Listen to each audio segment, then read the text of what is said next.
યાર્ડમાં 4 દિવસથી ખરીદી બંધ થતા ખેડૂતોમાં આક્રોશ ભભૂક્યો। આગામી સમયમાં ગુજરાત સરકાર દ્વારા ડીસા માર્કેટ યાર્ડને સેસ ન ચૂકવતા કરોડો રૂપિયાનું નુકસાન। ડીસા માર્કેટ યાર્ડમાં ટેકાના ભાવે મગફળીની ખરીદી શરૂ થઈ ચૂકી છે, ત્યારે ગુજરાત સરકાર દ્વારા માર્કેટ યાર્ડને સેસ ન ચૂકવતા કરોડો રૂપિયાનું નુકસાન વેઠવું પડે છે।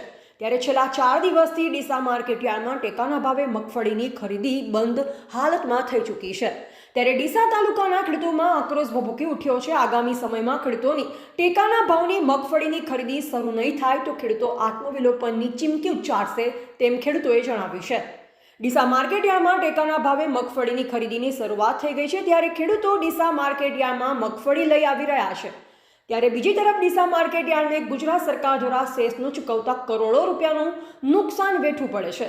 ત્યારે ડીસા માર્કેટ યાર્ડમાં છેલ્લા 4 દિવસથી ટેકાના ભાવની મગફળીની ખરીદી બંધ કરી દેતા ખેડૂતોમાં આક્રોશ ભભૂકી ઉઠ્યો છે, ત્યારે ડીસા માર્કેટ યાર્ડનો સેસનો પ્રશ્ન ડીસા તાલુકાના ખેડૂતોને ભોગવવો પડી રહ્યો છે, ત્યારે ખેડૂતોની હાલત કફોડી બની ગઈ છે। ત્યારે ડીસા માર્કેટ યાર્ડમાં ચેરમેન ગોવાભાઈ દેસાઈ સામે ખેડૂતોનો આક્રોશ ભભૂકી ઉઠ્યો છે। ખેડૂતોની લાખો રૂપિયાના ટેકાના ભાવની મગફળી બગડી રહી છે, ત્યારે આ કામગીરી ઝડપથી ચાલુ કરાવે તેવી ખેડૂતોની જનમાંગ ઉઠી છે।